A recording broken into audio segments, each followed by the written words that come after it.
Hello, and welcome to the webinar 10 Metrics Every Product Leader Should Know. My name is Ryan Goldman. I'm the VP of Product Marketing here at Pendo. Today, I'll be joined by Brian Crofts, the Chief Product Officer of Pendo. He's most recently off of a great presentation at the Product Craft Conference in San Francisco on when and how to re-engineer your app. Previously, he was the VP of Product and Design at Namely. And before that, he spent 11 years as a leader in the product organization at Intuit. Just as a reminder, you can use the Q&A feature within Zoom to ask questions as we go, and we'll be monitoring to pull out some things to bring into the conversation. So without further ado, let's welcome Brian. Hey, Ryan. All right. Well, let's get started. Before I jump in, I'm going to share a couple of lenses, if you will, in terms of how I'm thinking about product analytics. And again, the title of this is 10 metrics every product leader should know. And so a lot of these are fundamentals, but at least in my experience, whether it's playing sports or working in product, et cetera, fundamentals are always really important to visit early and often. And so a couple of lenses, at least for today's discussion, is you'll see some metrics that slant more B2B than B2C. If I was talking more B2C, you would see more discussion around conversion funnel. That's really the primary thing for measurement in B2C, as well as a couple of others. So I'm going to be talking about some more fundamental stuff. And then some of them will be more skewed B2B. So that's one lens. The second lens is really the lens of when I think about product management in the B2B world, it's really about what are the core jobs to be done. And so some of the metrics that I'll be talking about relate to jobs like onboarding, of course, being successful at launching new features, and having high adoption. And then also just, the idea of having a highly engaging product, especially on the B2B. And if you think of B2C, sometimes, spending time in the application is not what you want. You want it to be as limited as possible. But in B2B, having engagement and active use is super important.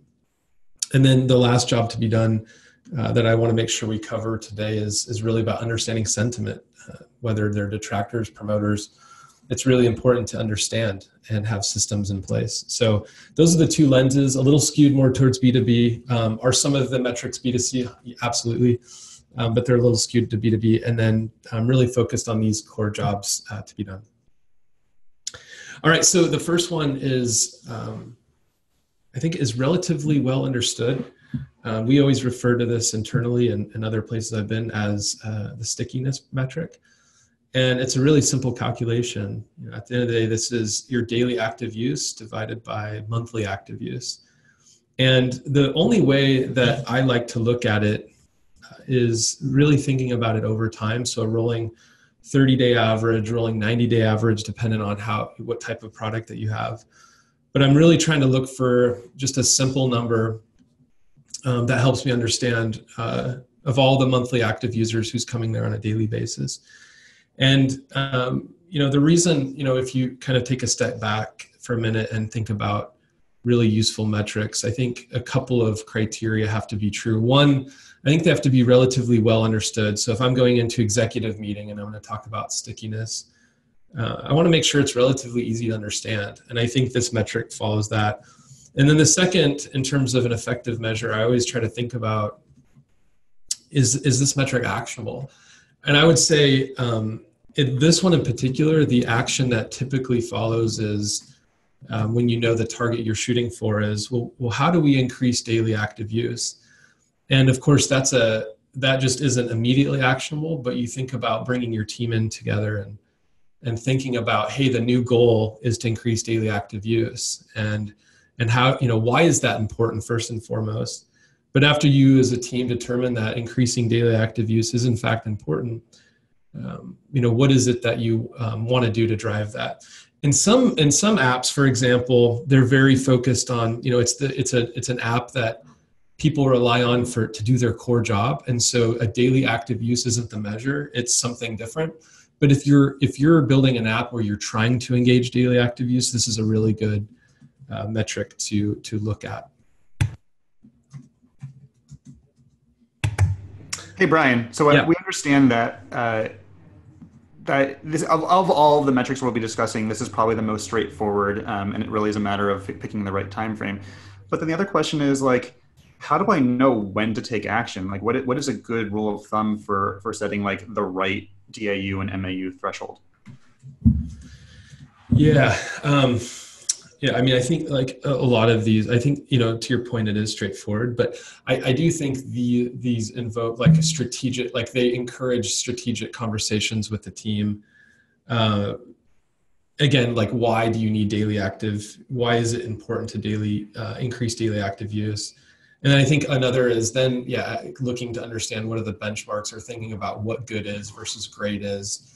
And I think, ultimately those discussions are going to hopefully lead to actions and help the team become more strategic. But I think that's what I look at. I almost think like this more than anything is a really good conversation starter for the product team to be able to get to think about their product in a different lens than they're typically used to.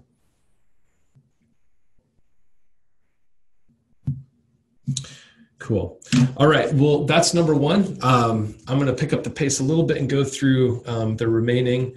Let's keep going. So the next one is, and these are all questions. So I would just say, I talked a little bit about, metrics being, really easy to consume and also being, you can take action on them. I also, at the end of the day, when people ask me like, well, how do I start measuring? What should I do? And I just say, well, what questions do you have? And some of the ways to approach analytics, like good analytics, always start with good questions. So this one's like, at the end of the day, like what does product usage across all of my feature sets look like? And what's healthy, what's not healthy? But I can tell you when I'm doing this type of analysis, like I always kind of want to know what are the areas of the product that are most important by way of usage. And that allows me to kind of understand what's important to my users. And it also helps me understand, like, for example, let's pick on one of these, like number 370, like this is one of the lower used products or features. And why is that? Like, why did we, like, to me, I always try to unpack, like if if you think about your engineering resources as this, kind of precious resource that's finite and something you always want more of, like, do we ever build stuff that ultimately is not adopted? And so I always want to know what are the top features used and the bottom features used. And this is just a way, I think, for product teams to, again, have better conversations and hold themselves accountable for having features in the product that either no one uses or no one has adopted. And so when I look at this report, like to me, one question leads to another question, which I think is the nature of analytics. I start with one question. I see that certain areas of the product are more popular than others. And it's either that's consistent with my mental model of usage or it's not. And when it's inconsistent, I then formulate new questions. And if I look at something that has not been adopted, I ask myself, well, is that because of some lack of discoverability, or is it, no, they actually don't need it? That the few people that needed it were loud and the squeaky wheel got the cheese, or is it, no, this is like really important and people are using it and are delighted by it. So again, I think fundamentally this is about, again, having a conversation with the team, creating awareness about top things used and what healthy looks like, and looking especially at the ones that are not, features that are not being used. So it's actually interesting to kind of build on this. Someone, Renee, asked about whether or not it's sufficient enough to know just the percentage of users on a daily or monthly basis. This kind of follows up here, right? I mean, if it were that easy, then the webinar would be over after just one question. This starts to go into the depth and the frequency questions that are actually pretty important, that contribute to adding some color to the breadth of just usership. And then we also have a question of, like, from Javier, when we decide to consider, hey, the frequency is too low, the depth is too low, what do we do about it? When do we figure out or decide that, hey, deprecation is the idea, or when do we start to talk to the marketing organization or the customer success organization to start taking actions and what actions can be taken? Yeah, yeah, I mean, I think these are really good questions. I mean, and again, I think, again, I'm really leading with an emphasis on, especially people that aren't asking questions about their product or not looking at anything. Like, this is kind of the way I'm leading up to this, which some more maybe advanced metrics. But I think again, some of the ways to like for example, is DAU MAU important? Like, should you measure that? And I would just say it's an easy one to begin with. It's an aggregated number. There is a lot of stuff buried in that, but it at least gets you talking about that, and it helps you think about, like, should this even be a goal to reduce this? And then of course, the question you were talking about, like, should I, deprecate? Should I kill a part of my app that's not being used? Well, not necessarily. Like I said, like when it's not being adopted, like I just think you need to talk about it. You need to think about it. Like, maybe again, discoverability is low. And so I think this is where, again, a lot of these questions lead to different questions, and you start to kind of, do the common practice of 5 whys or whatever. You keep asking why till you get to more of the root of the challenge. And then that's where you can really start taking action that has meaningful impact. So again, I would say too, Ryan, and I think you were touching on this a little bit, but the way I look at all these metrics, there is no silver bullet metric. Like, even as big and widely as NPS, and we'll talk about that in a minute, is used, it's not a silver bullet. Like, I cannot run my product team off of NPS. It has to be much more.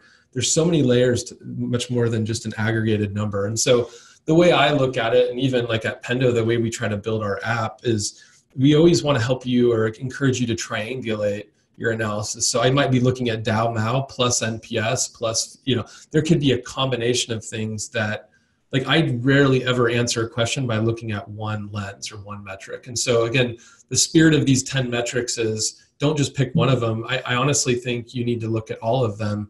And in some situations, you need to look at 3 of them, and it just depends. And so I would just encourage that part too. I think that's really important. Okay, so we'll keep going. And this is a little bit similar to what we were just talking about, but this is, the lens here is really around setting goals.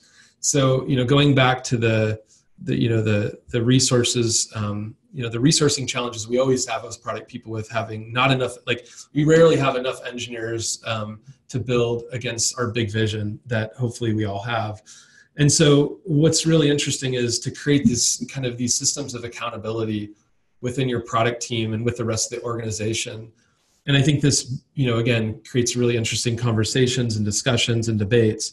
But I'm really a big believer in setting goals with the new features that you're launching within your products. And so the way that I do it is very, very simple. I understand my baseline for what typical feature adoption with my product is. And we might say, well, we weren't doing enough this, enough that. It's like, that's okay, but at least I have my baseline.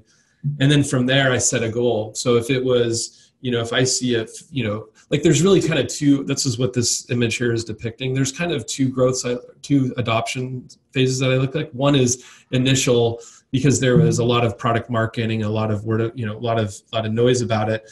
I look at that because that's kind of my ranking on how effective we are doing product marketing. And then the second line is, okay, did they keep coming? Like, did we see consistent adoption?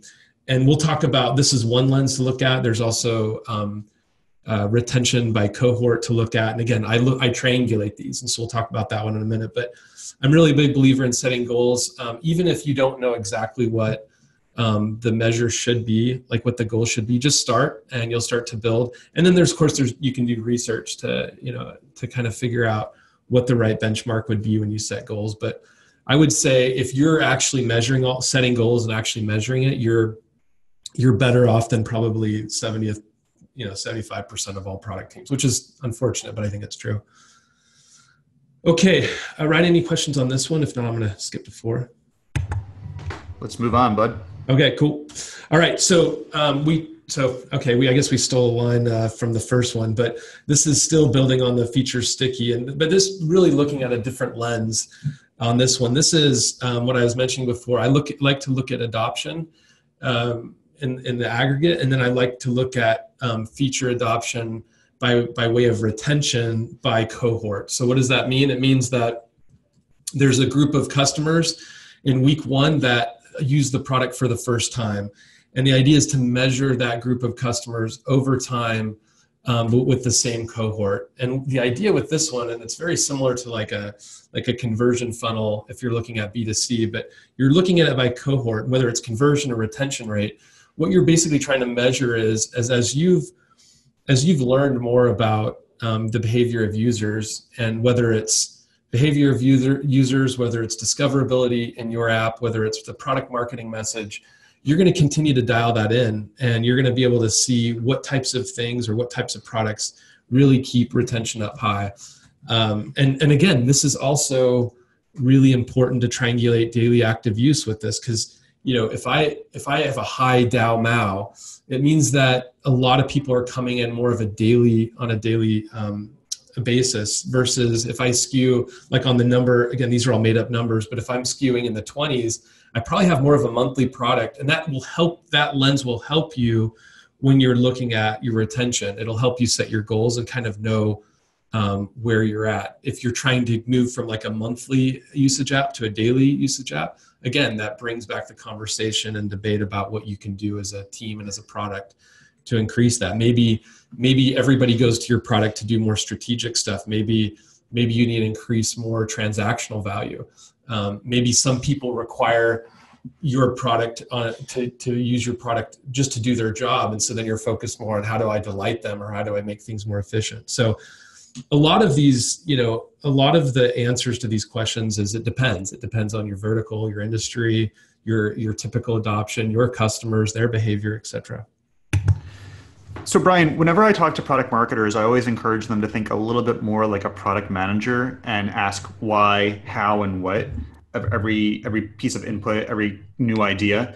I'm actually going to push back and say, hey, as product managers, can you think more like a product marketer? And in the context of having set priorities around the segment or the cohort that you're focusing on, what happens when you find that a less targeted cohort or segment adopts at a higher level or shows the kind of behaviors that you thought you cared about for the primary cohort, and the primary cohort isn't doing what you want them to?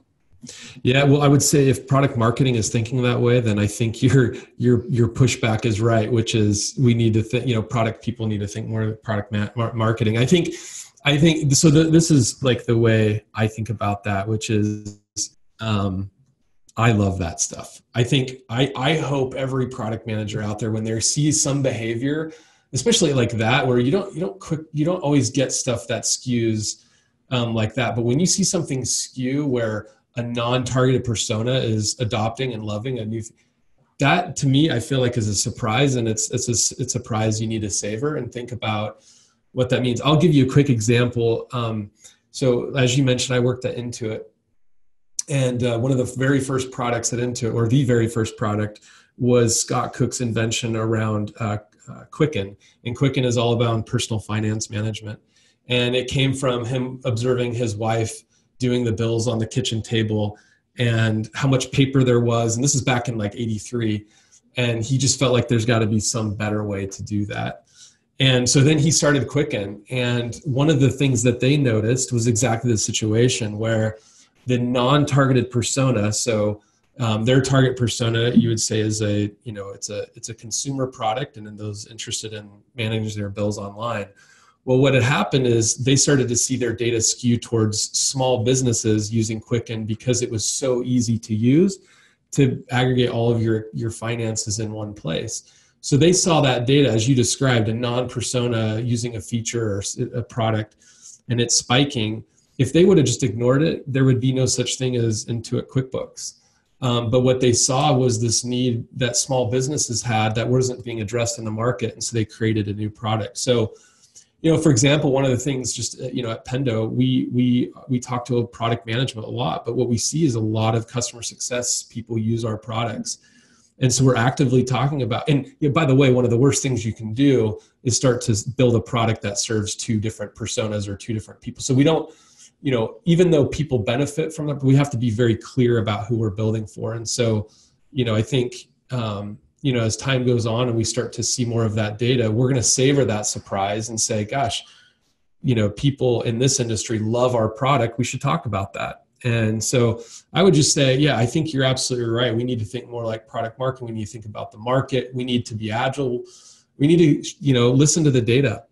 And I would just say that's really exciting. So don't ignore that, or don't be frustrated by that either. And just a piece of news for all the Pendo users out there, within the next little while, we'll be updating our retention feature to not only anchor against cohort and segment, but also against feature. So that's pretty exciting. Yeah, that's right. Yeah, today it's a little more focused on the retention of the product, and the first question that was asked after we released it, and we were going down this path, but it's, what is the retention for this particular feature, which is the right way to think about it. So yeah, we'll be excited. I'm excited to launch it too, so I can use it. I'm excited. Cool. All right. So moving on. So look, this is, one of those metrics that it actually gets a lot of attention because it's been so widely adopted. And as things become super popular, you start to get people and naysayers and people that don't believe in this. I would say I have a love-hate relationship with NPS. But I definitely skew towards loving it and using it a lot. And here's kind of the thinking. So number one, there's two ways I'm going to talk about this. One is kind of at the user level, customer level. And then for the B2B, this is more like at the account level. And so account level and then persona level or user level. So I'm going to talk about both of these. And look, I would say if you're only measuring NPS and then reporting out on it, you're wrong, or meaning you're not doing it right. And I think that's the biggest problem I have NPS is people think it's maybe the only thing to measure. And if they just do that, they're wrong. And like I said, you need to triangulate. I would also say if you're collecting feedback from your users by way of NPS and you don't have a system in place where you're actively engaging your promoters and detractors and neutrals, you're doing it wrong. If you are measuring NPS and you're not accounting for their behavior in the product, then you're doing it wrong. So I would say the misconception about NPS have a lot to do with how it's used and how we talk about it. And so, for example, at the account level, one of the things that we brought into our NPS metric, and this is again by way of a position that we have, which I'm talking about, which is we look at NPS against usage, so I can understand, of my promoters, who's like a 90th percentile in terms of usage, who's a bottom 10. And so I start to create these targets or quadrants within my scatter plot when I look at NPS. And so I can see, if there's a detractor that uses the product a lot, I probably want to know more about them than the people that are detractors that never use the product. I want to know about both of them and the why behind each, but it allows me to ask different questions. So that's really important, is to look at NPS by usage. The other way that has been super helpful, for me and how I engage with the CS team is when I'm looking at, just as a product leader, and I'm looking at NPS by customer and by usage, I also want to know the relative revenue size. And so in this view, I want to bring more business metrics anytime I can into our product lens. And this is a way, for example, to be able to know just really quickly, what do my promoters look like? Are they my bigger accounts? Do they have high usage? And again, it just allows me to ask different questions and to dig deeper. The other thing is, who are all the people that are not giving us feedback? And so in this example chart, and these example data, you have 60% of all of the feedback is not accounted for. So 60% of all your ARR, your revenue, is not being accounted for in your NPS. And so I always love to understand all the accounts, and again, not users, but accounts or customer level that are not giving us feedback. And so I need to think about another way. Now, is 40% representative? Yes, it is. And so you can statistically use that. But I also want to know all the people that are not engaging in the product. So So something to think about. And then on the next one, really quickly, so this is more, that was more at the account level. This is more at the user level. Again, what I really want to understand as a product manager is down all the way to the user level, because then I can understand what type of, what's the jobs they're trying to do.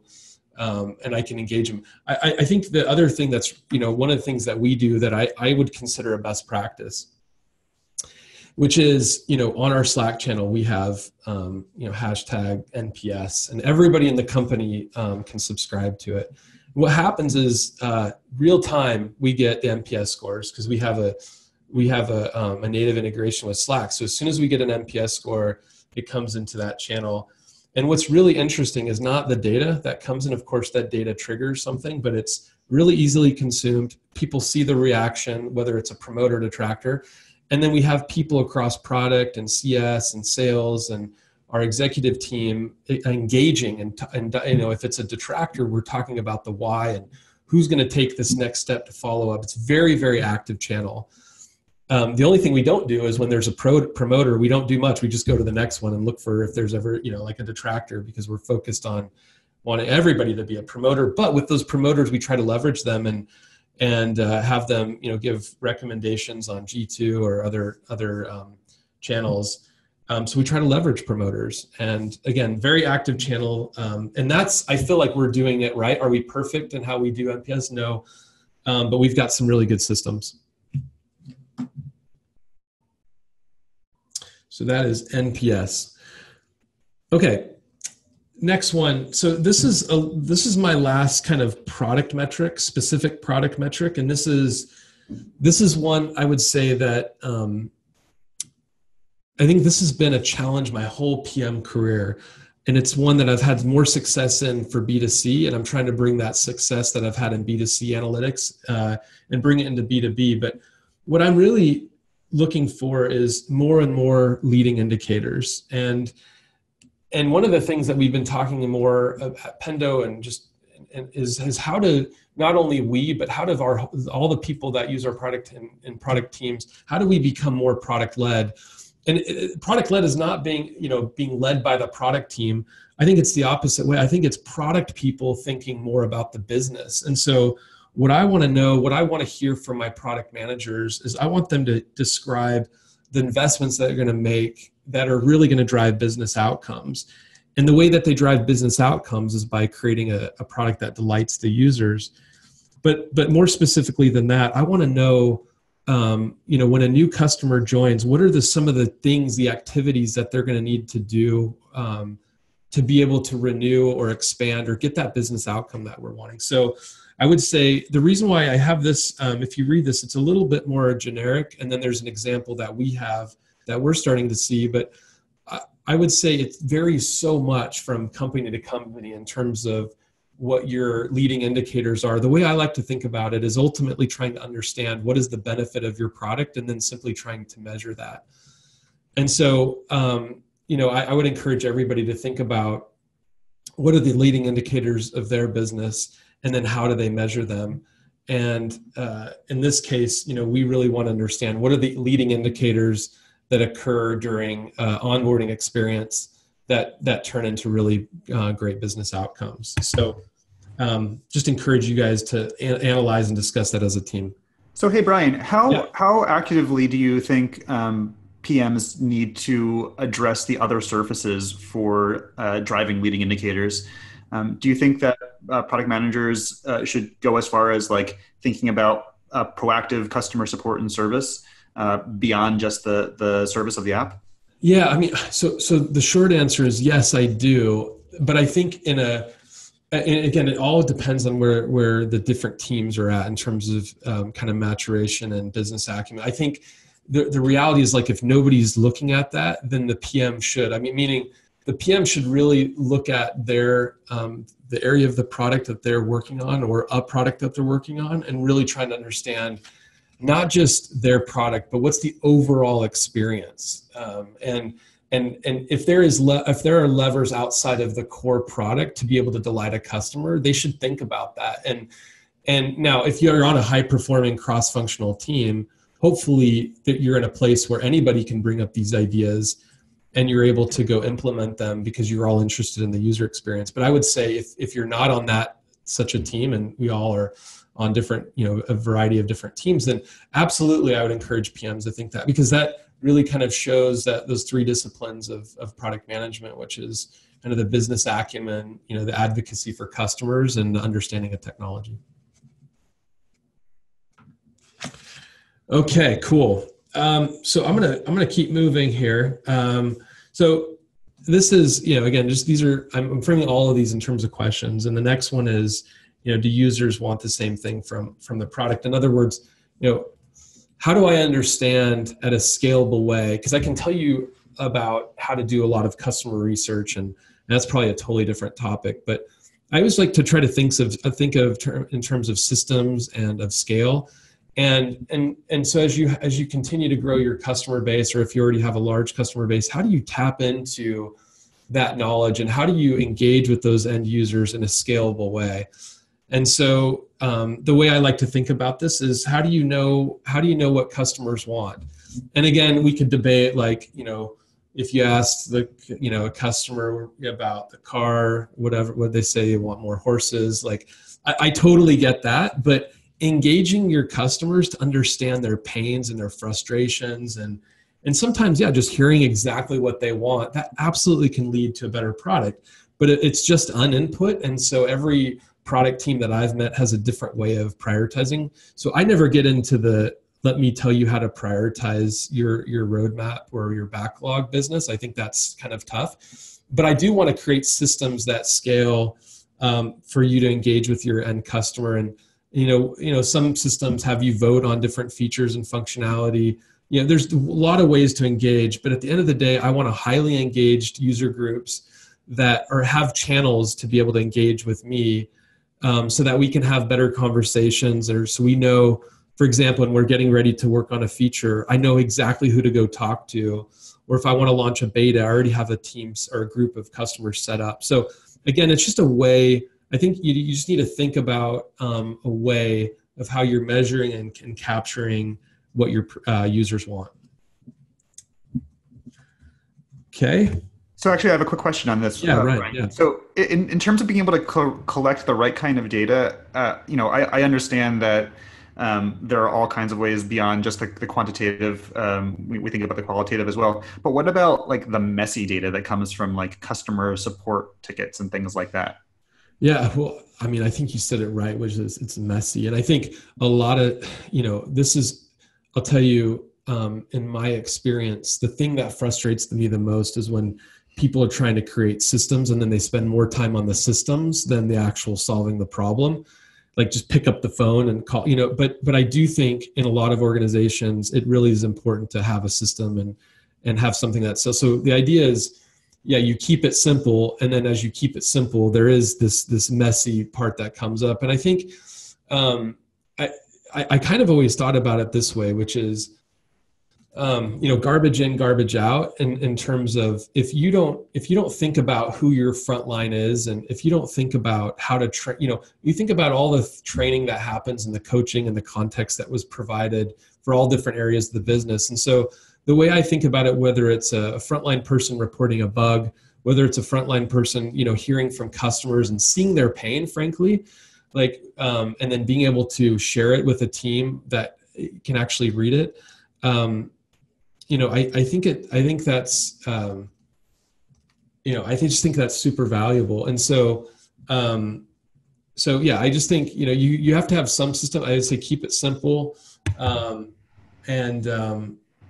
and understand that there's going to be some messiness, but it's better than nothing. And I think I'm not going to prescribe too much, but having a system in place is better than anything. But a worse system, or the worst situation is you set up a system and then there's no follow-up, or there's no closed loop. So, and just to kind of build on that, for those who are looking at the screen and seeing this screen cap that says receptive, a clean way to gather that kind of direct input and intelligence from the user is receptive. It's a tool that Pendo is going to be incorporating into our platform. And if you want to learn more, go to pendo.io/receptive/.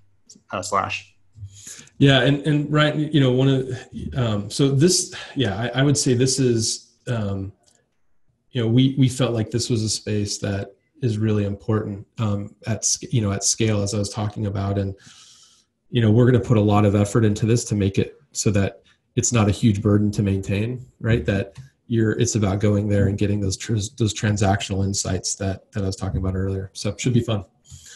Cool. All right. So moving on. Again, another question that's not necessarily a product metric, but it's a metric that you need to know, which is, and I like to think about it in the terms of what is my roadmap reliability. So not necessarily a product reliability that we think a lot of, but what is my roadmap reliability? And what I mean here is, another way to say it is roadmap predictability. Look, we've all been in that really tough challenge of, we know we need to build something, we commit to something, we tell that commitment to engineers, and then they are working on it and building, but we needed a lot more time, and we really, and you miss. And so the whole way to get ahead of all this, like, really bad cycles that I see so many teams on, is really getting, taking some time to not just understand velocity, but then taking velocity and how your team's performing, and start to building measures and goals that then you can test, like, how predictable, how good is the team at saying, based on this data, we think we can deliver this per sprint. And so, for example, in our teams, if they go, and this example doesn't highlight this, so I apologize, but if we go over, let's say 120%, so they actually delivered more than they committed to, we call it red, which is a weird way to think about it, because they're actually doing more than they committed to, but it's red because it's less predictable. So we almost think of it as like the stock market, like, like, if it's not predictable, it actually is punished. And so punished is a hard word, but the idea is, like, we want to be accurate, because the more accurate we are, and we don't want to sandbag either. So the more accurate we are, the idea is, like, we can then plan at a more efficient way, and then the roadmap becomes super reliable. And, the way to test this is to ask, because sales, if there's anybody that keeps track of the roadmap, it's sales teams, which I love, and they can hold you accountable. And at the end of the day, the kind of relationship and trust you want to build up with both your internal teams, like sales and support, as well as your customers externally, like, this is a good way to do it, is reliability. And, some people do just big quarterly launches, others do, launch whenever a feature is ready. And again, all of that's good, but, understanding the reliability and the performance of your team is super helpful. Okay, so I'm getting close to the end here. Number 9 is really about this question about quality and efficiency. So, if you've got a reliable roadmap in terms of being able to hit deliverables, and it doesn't have quality, then you're not really hitting. And so what I always like to know, and this is kind of an extreme example of, like, on the right, you see net new bugs. So here a team is getting more bugs created and not resolving enough to stay ahead. So I would look at that and say, that's not good. But the idea is, like, I always want to know the quality of my product. And in this case, like, if I'm looking at this example, I'm saying, feature D has got an issue, right? They're accounting for most of the bugs, and they only seem to be going up. And so I think there's again, kind of going back to the beginning part of this, is, if I'm a product leader, I should know this stuff. Again, not only the behavior of customers in my application, but I also want to know, is what we're releasing, is it quality? And again, this is what I said too, these are fundamentals, these are basics, but I know for me, I always like to get reminded of those things. And so if you're, doing everything, but you don't know the quality of your product, if you don't know how reliable your roadmap is, it's a good place to go dig back in and make sure you're covered there. So, hey, Brian, quick question. Yeah. I think we all get that you want the product management team and the product management leader to know about these things, but when do you want them to know about it? Do you think that the cost, the opportunity cost of spending more time up front during QA to catch more bugs is useful, or would you rather see it go into test and production and then find out about it then and put it into the next sprint? Yeah, it's a good question. I mean, I think, look, the reality is, like, again, I'm looking at this data right here. Like, I would say clearly something was released before and launched before it was ready. So I kind of, I look at these things as, like, I don't need to be looking at it every week, but as I know if we're releasing something, I want to make sure I want to make sure that it's quality. And so to answer your question, I would say you definitely, you don't need to spend as much time here as you do on some of the other ones, unless there's a problem. Again, a lot of these are diagnostics, right? Like you're looking at it and saying, wow, we're hitting like, does the team actually need to shift their roadmap to address some of these bugs? Now, I would say what's an easier way to do it is to only ship quality products. But if I said that, there would be other product leaders and say, but come on, we're in a lot of pressure to ship and show innovation and all that stuff. So I think to be a purist, as a purist, you would look and say, yeah, I only want high quality every time, but I guarantee the business isn't going to be happy with your speed. And so it's just a thing that you got to balance. I think it's like anything, like if quality gets out of whack, you need to spend more time up front. And if you have perfect quality and you're taking a long time to ship, like it's just a balance. So again, all of these are diagnostics to say, in my checks and balances in the right place. So, okay, moving on to the last one. So the last ones we talked about, predictability of roadmap. We talked about quality, and now we're talking about performance. And I'll be honest, like this is something that we're talking a lot more and more about lately is just, do we treat performance like a first-class citizen? So my first question, when I talk to teams is, do you know your goal? Do you even have a goal? If you have a goal, great. Do you know your goal? Even better. Because if you don't know those things, how are you going to ever improve it? And so I would just say, what I'm seeing in the market and in my experience is more teams, and including myself, I would say more teams need to focus more on performance. And we need to kind of live by that idea that performance trumps even usability. That if something is beautifully designed and has an elegant UI and it's not highly performant, you've failed. And so I just at least want to make sure people are measuring and are aware of it. And if it goes out of whack, to be able to encourage the team to maybe not release a new feature until you get performance up and going. So again, this is about, as a leader, you've got a lot of things. And so you need to be able to quickly diagnose and know, if everything looks high quality and for like no bugs and the roadmap is reliable, but performance isn't there, you know where to push. So that's number 10. And so, yeah, Ryan, where do you want to take us? We have a few questions from the audience, so I'd love to kind of process through those. So cool. the biggest one I see is from Jenny, who's asking, and I'll paraphrase Jenny, I apologize. For a lot of these insights in terms of both determining and gathering the metrics, does the product management team do it itself? Does it rely on other parts of the organization, especially when it comes to things like leading indicators? Yeah, so it's a great question. I would say, so let me talk about leading indicators for a minute. One of the things as we look at leading indicators, we know like we just are not smart enough or have enough context as a product team to be able to have knowledge about all the other factors that go into retention or expansion or things like that. So one of the things that we did recently is, work really closely with the CS, and we have a kind of an ops team that does some of the data science in addition to our own data science team on the product side. And we got together and really talked about our goals. And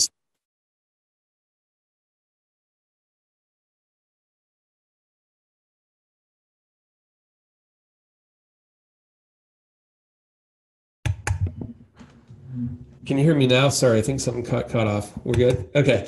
Technical difficulties on our end. So let's see, where was I? Yeah, so when I think about leading indicators, I do think it's really important to bring other people into the business, but I do think that we need to lead it. And I think, again, this is a little bit more about what it means as a product management team to really be driving and be part of the business growth. And so I love it when product teams lead this, but it definitely is cross-functional. And then the other way I think about it is there are a lot of teams out there that have dedicated analytics teams. And maybe, they're bigger and they can afford such teams. But I always really encourage product managers to really own the analytics because they're the ones that have the good questions to ask. And again, there's a lot of tools out there, and a lot of good resources that I wish I had, 10 years ago. But today there's so many ways to get insights and engage with your users that it would be a shame if the product team and design team, et cetera, are not driving that themselves. And so we have a question from Jesse also, and again, paraphrasing. It's great to be able to have the right metrics to understand product management excellence. But once you figure some of these things out, to what extent does product management then go out and delegate to sales and marketing and other parts of the organization to help improve? Yeah, I mean, great question again. I mean, if you're in the position where on the product team and you know these metrics, and you understand where we're at, what a position to be in, and what a seat to have at the table to be able to then recommend and to start to steer other organizations. I think what just described there is really the idea of being product led, that product management isn't just focused on shipping and releasing new products that customers want. They're really trying to drive business outcomes. And so I would say if you're in that position where you're starting to, you have enough insights about your customers and outcomes that you're actually starting to ask tougher questions to other business leaders, I would just say congratulations. I think you're at the next level. And I think that's really powerful. And I think that's really captures what being product led is. So I think that's a good goal, frankly. And so once you get to that point where you're asking questions involving more of the business, you're truly leading the business. And I've always believed that product management is kind of the future modern day business person. And it's for that reason exactly. So, and Ryan, we can throw product marketing in that too as well. Oh, shucks, you're speaking my language. That's right. So we have a question from Javier. If you could just go a little bit deeper on the definition of expansion in this context. Oh, yeah. So sorry, I went pretty quick there. So expansion is, so I'm sure you guys are familiar with the idea of land and expand, meaning let's say I sell a company a certain set of services for XYZ products. And then as they're using it and they enjoy it and they want it to put on more of their products, they're essentially adding more product and they're buying more products. So the idea is they came in and bought product 1 and 2, and then that same company bought products 3 and 4 from you. So they started out as a $50,000 account and they've grown to a $100,000 account by simply adding more products from you. So that's what expansion is. And then of course attrition is or retention is just retaining those customers. And so like gross attrition or the highest you can be is 100%, whereas expansion or net retention you can be over 100%. And most SaaS companies try to be well north of 100. And then of course attrition is just losing a customer, which is always tough. So we also have a really interesting question from Jenny on a multivariate approach to understanding metrics. So she asks about features within any given metric and how multiple features will affect and how you think about measuring them across features. And then I have the follow-on question of what about across metrics and thinking about how multiple metrics affect outcomes. Yeah. So taking a multivariate approach is just going to increase the insights, I believe. So everything that both Jenny and yourself say, that's right on. I think, features is an interesting term. I try to think more and more about experiences, and experiences could involve multiple features. And so, what you want in your analytics is to be able to, at the end of the day, be able to be, flexible enough to be able to define what it is you want to measure, whether it's groups of features, whether it's an individual feature. At the end of the day, you're looking for specific behavior. And so I know at Pendo, we're trying to get more and more flexible with how do we create the notion of kind of more dynamic sets of data or, multiple features to really, so you can measure against that versus just one feature. So really, again, this is case by case, product by product. You guys know your experiences, you know how you want to measure them.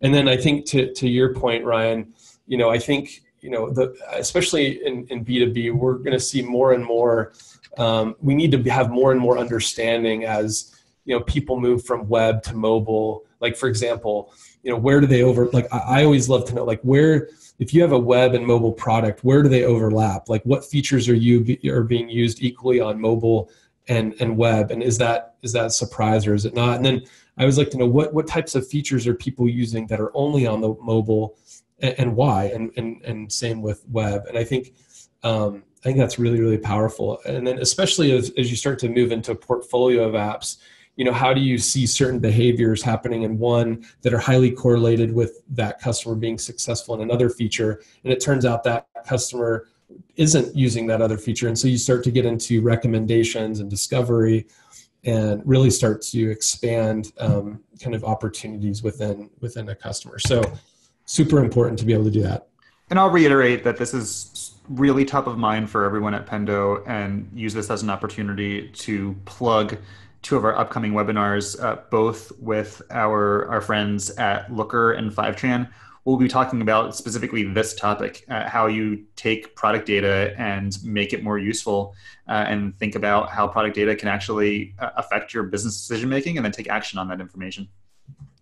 So look out for opportunities to sign up for those webinars as well. Yeah, cool. And then we have one question from Brett about when and how to measure performance. Do you think about it mostly testing before release or ongoing as you go into production? And then again, which tools would a product manager look to get that information? Yeah, no, it's a great question. So I can tell you how we think about it and how we're going to be thinking about it more and more. We think about like the app performance, like how quickly it takes to load something, and again, there's tools out there like New Relic and things like that. And to be honest, when it comes to performance, I actually prefer that the engineering team owns the metrics on that, but that I, as a product manager, help define them. And because if I'm not part of defining it and know what good is, so I can beat that and be better, then I'm not going to prioritize my roadmap in such a way that accommodates for focusing on performance vis-a-vis feature development. So it's really important that so just to answer one part of that question is I like the engineering to have that data from New Relic, and there's a couple of others to measure it, but I want to set the measures, if that makes sense. I want to be able to define what great is and have a vision behind that so that we can chip away with it and kind of make the balance, investment between new features and being more efficient, more performant, reliable, et cetera. And then, I think, in terms of how do we define, I think it's very specific to everybody's app, but obviously, you think about it in terms of reliability. So does this fire when this, does X happen when Y, like, does it fire when Y happens? And does X take place when you hit that button? Like, is it actually reliable from that perspective? And then the other is just like, performance in terms of loading time and speed. And yeah, there's lots of different ways to look at it, but I think, again, kind of going back to what I said earlier, like if I came up to an engineer and said, hey, I really want to improve performance and reliability of my app, let's together start to go on this discovery of like what's most important and really bring the whole team on that, because sometimes there's user experience updates that you can make just to set the, to kind of help your customers understand or set expectations around if something's going to take a while to load because you want to query something that of 2 years of data. And so it just takes time. It's not going to be immediate. And so, yeah, it's so app dependent, but those are the way, like, that's the way I think about our app a little bit. And frankly, this is something that we need to get better at. So. All right. Well, thank you, Brian. We're going to wrap up now. I appreciate everyone's attention and the great questions. As a couple of reminders, this webinar will be available to stream at a later date, so keep an eye out for that. Also, our next webinar in this series around being product-led is on June 11th with participants from Looker and Fivetran, as well as from Pendo. So please, by all means, register for that, and we'll see you then. Thanks, Brian.